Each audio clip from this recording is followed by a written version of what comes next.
See, this is why I love doing the job that I do because I get to meet people from a different walk of life, people with a different mentality, and people with a different perspective. So, if you didn't know, I'm an electrical tester. I test people's electrics in their houses, I test their lights, I test their sockets, and I do 5 jobs a day. So, I get to meet 5 new people every single day. I get to meet people of different ages, so old and young. Get to meet people of different ethnicities, male and female. So it's an okay broad range of people. Obviously, everyone that I meet is going to be pretty much 99% of them are working class because I work in council houses. So 99% of people that occupy council houses are working class. They might be the odd middle class person that's fell off and ended up in the council house, but for the most part, 99.9% of the people them that I meet are going to be straight working class. Now, if I worked for Virgin Media, God forbid, then I would meet a better and broader range of people because people who work for Virgin Media, they don't just work in council houses. They work in, you can go to a mansion, you can go to a hostel, you can go to a studio flat, you can go to a 3-bed semi-detached house in the Cotswolds. So yeah, if I worked for Virgin Media, God forbid, then I would have a better range of people to meet. But so anyway, so every now and then I'll meet someone and they will say something and I'll be like, what? So I have some okay conversations with 90% of the tenants. Every now and then I'll have a really good conversation with some of the tenants. And you know what? The reason why I like my job as well, because I get to use it as social time.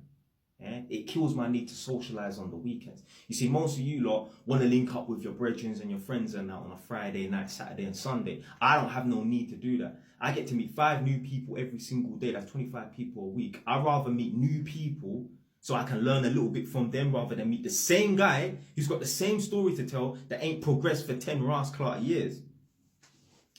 So anyway, I had one tenant about 2 weeks ago.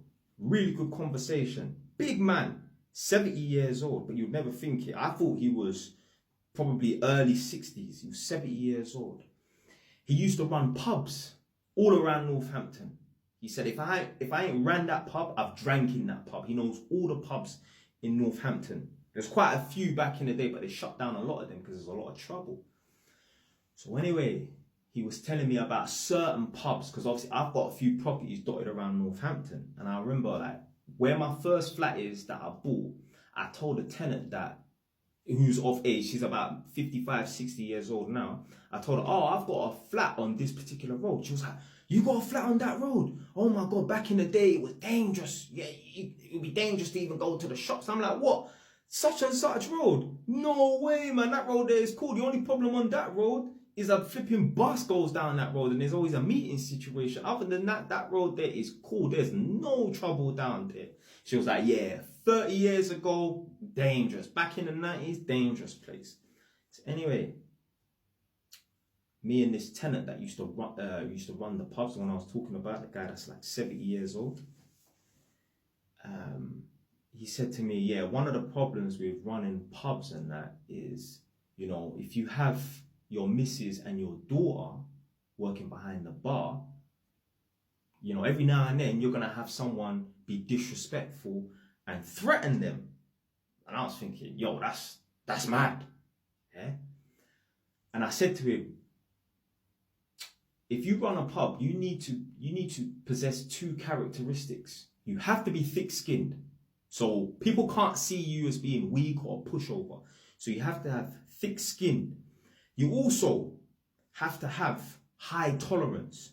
Because if you're a low tolerance person, you're going to fly off the handle. So you got to be thick skinned. You got to be tough. But then at the same time, you got to be able to let a little thing slide and that. I ain't that way inclined. But what I'm saying is, if you're going to be reacting to every situation, you're going to be in a situation every single day, every single night at least.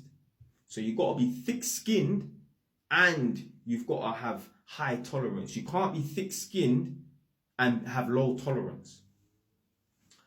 So anyway, done the guy's tested his property, left. Went to our next old guy's yard like two days ago. And I'm chatting to him. Nah, he's a big man as well, 65. Lived in like Northampton his whole life. To be fair, actually, I think, yeah, he said he grew up in that house. He must have got the house off of his parents. So he lived in that house as a child, moved away. His parents stayed there. He was able to get the house off them, off the council, and then he's living there now. So he's pretty much spent his whole life in that yard. So anyway, boom. So I told him, like, oh yeah, man was chatting to one tenant. He used to run pubs and that. And he said that one thing he said to me that stood out was, you know, you got to have a bit of tolerance in that, because people will try to disrespect and threaten your wife and your daughter. And he was like, oh yeah, that's quite bad. And I was like, I could never run a job like that. I could never run a business like that. And I said to him, I actually thought about starting an opening up an electrical shop. So to sell like screwdrivers and sockets and cable and that. I was thinking of opening up electrical wholesalers and putting my mum in there for my mum to work the counter. And I thought, nah, that ain't happening. Because if a customer comes into my shop, and I'm on TikTok right now, you lot might be watching it on YouTube, but I'm on TikTok right now. So I have to censor out what I really mean. You understand what I'm trying to say? So yeah, if I was running an electrical wholesalers and my mum was on the counter serving customers, if a customer comes in and he's having a bad day and for some reason this socket is not working, or this pendant or this light fixture is not working properly, if he comes into my shop and throws it on the counter and says, give me a new one, or gives my mum some sort of attitude, I'm flying over that counter. Yeah? You understand? Man, on TikTok. Yeah? I won't have no customers. Because every time someone acts up, you understand? Yeah? So I thought, nah, I couldn't even, I told this new guy that I was talking to, yeah? I said to him, I could never run a business like a pub or having electrical wholesalers with my mum on the shop floor serving customers. Because if they be disrespectful, I'm going to fly off the handle. You understand what I'm trying to say? So he said, oh, so you must have a problem controlling your temper. And I was like, in my head, I was like, what? So I just responded, nah, man, it's just I ain't going to take no disrespect towards my mum and that. But I'm thinking to myself, what? So hold on a minute. A man could be disrespecting your mum, and so hold on a minute. So you think that someone who has their mum get disrespected in front of them, flies off the handle and does something about it, you think that means that person don't know how to control their temper? I thought that was very interesting. I thought to myself, when he said that, so what would it take for you to, yeah? If someone done something to your mum, like what would they need to do? And he actually reminds me of, he's a millionaire, maybe even a billionaire, but he's definitely a multi-millionaire. His name is Dan Pena, yeah? So Dan, D-A-N, last name Pena, P-E-N-A. Type him in. If you think I'm ruthless, go and watch this guy, next level. He said that he had this, he has a website, and on the website there's like a Snowflake test. And one of the questions, it's like 4 questions in. The question is, what would you do if you saw someone in the supermarket have an altercation with your mum and spit in her face? Would you run over there and, you know, try to find out what the situation was, or just start crashing out? He said, you know, yeah, like 80 or 90% of people said they would, selected the answer that they would run over and see what the situation was about, see if the person was having a bad day, that's why they spat in your mum's face. And I'm thinking, and he even responded, he's like, what, let's say the person was having a bad day. What the fuck has that got to do with someone spitting in your mum's face? Bro, listen, that's on TikTok, yeah? But yeah, you understand, yeah? I'm not asking no questions, blood, yeah? I'm gonna find out what happened afterwards, blood. I'm not having it, yeah? No way. No fucking way. No way. I even had someone, now obviously I can't tell the full story, but yeah, I was I had beef with some people earlier that day, and I was out with my mum later on that evening, and I saw one of them.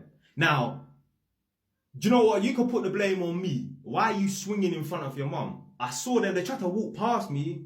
Man took a shot. He moved. So anyway, security guards come now, try to break up. Yeah. So anyway, this individual that was that man took a swing at, he didn't know I was with my mum because my mum wasn't even standing next to me. We're in an open area. My mum's over there. I'm standing over here. I'm like 3 meters away from my mum. He didn't know that I was with my mum. He started, obviously the security guards, he's like, shut your mum, man. Obviously I couldn't get at him in that. But obviously, you get me, how do I say this? Yeah, fixed the bold dwelling. I found out, done a little bit of research and appeared that he's, anyway, yeah. So anyway, I can't tell the full story and that anyway, but yeah, well, not even the, anyway. But yeah, I found him afterwards. That's all I'm gonna say. Yeah, well, I found out where he lived afterwards. That's all I'm gonna say. But yeah, there's no way. I'm not having no one disrespect my mom. No way. Whether I'm there or not, yeah, it's not happening. So it's just interesting that that guy would think that someone getting mad, like over someone disrespecting their mom, he would think that that person has a problems with their temper. I was thinking, nah, you tolerate a lot of disrespect. Even like, I remember I went to one girl's yard. She actually lives around the corner. There's bare council flats around here. And yeah, she was talking about some of the, I was like, what the neighbours like. I always ask the tenants, what are the neighbours like? And she was like, oh yeah, had problems with this neighbour, that neighbour. And that. She's a little bit of a problematic girl. You could just tell. So she said, yeah, one time, some guy must have got angry with her, one of the locals and that. And he stood in her face, started shouting in her face. So I've seen pictures like of her and her supposed boyfriend, like pictures of them on the wall. So I said, you got a boyfriend, yeah? She was like, yeah. So I was like, what did he do? Like, what did he do about the situation? I know he weren't there, or I don't know. He might not have been there, but whether he was there or not, I was like, what did he do about this? What did he do in regards to the situation and that? I can't remember what she said, but I know he done nothing. And I was thinking to myself, hell fucking no. There's no way any of these people around here or my new house could ever talk to Nadia. Bro, man will fly off the handle. Yeah?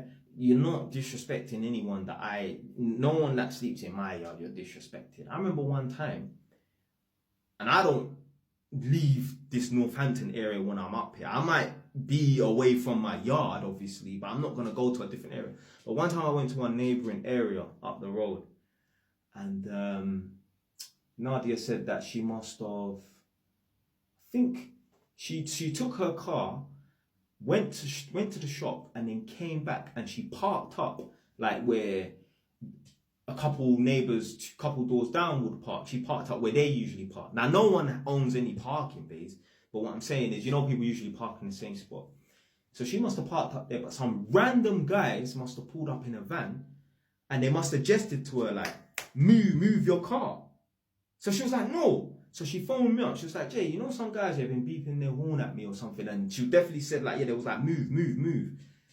So anyway, when I heard that, obviously I'm making my way back anyway. The way I put my foot down on that gas, the way I pulled up, I was on smoke. Now they already left, fortunately for them.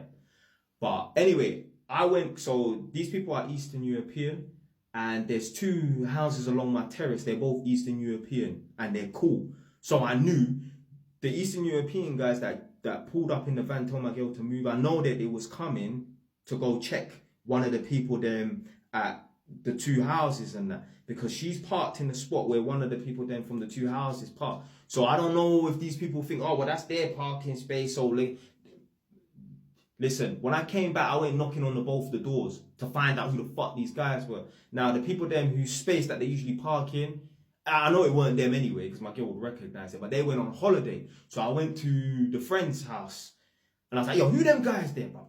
Are they mad? What the fuck they doing, brother? I was going mad. I'm not even, you can't even talk to my girl, blood. you can't talk to my girl. One thing one thing I used to tell Nadia as well, like initially when she first started living with me, was you don't talk to nobody. You don't talk to no neighbors. If you've got a problem with any neighbors, you come to me. Because if you talk to them and they try and step to you or say something disrespectful, now you're going to put me in a position where I have to, you understand, take this thing further. So any problems you have, you don't address no situation. You come to me. I will deal with that situation. The only time, yeah, like if, let's say like someone says, oh yeah, can you move your car? The only time you should move your car or you move your car is if you're blocking someone and it's an emergency. Other than that, if someone says to move your car, ignore them or tell them no and go in the house. I will find them afterwards. Yeah. Even one time, there's some like kind of like gypsy people living at the back of my house. And for some reason, her parcel, it had my address on it. It had the correct address. Her parcel went to like a door that's like 8 doors down, but it's behind my house. Like imagine, I lived at number 10. Why would it go to number 18, not number 9 or number 11? Anyway, I was like, oh shoot, that's them gypsy people's house. I'm like, yo, don't go there. I will go there. Yeah, just in case. Because I'm not having her go there and they be disrespectful and that, fuck that. So I'll go there and deal with it. They had the parcel, they didn't open it up, nothing. But this is the way I think. Yeah, I'm not letting my girl address situations or even get in a situation where it could be potentially confrontational. I will deal with the confrontation. Because people, when they meet me, they can tell by my mannerisms, I'm willing to take it further, and that puts them in their place. Whereas my girl's not like that. So people might try to hype up. They're not on it though. Most people who are walking around planet Earth, they will act like they're bad. And then if something happens, he done this, blue lights are coming and that. Some chief thing, man. But this video went on way too long.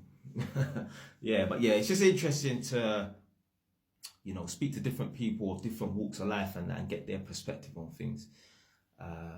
Because I can't believe that guy thinks that I might have a temper issue because someone could disrespect my mum and I would fly off the handle. That's just mad. But anyway, man, that's it for today, man. Stay wise, tunnel.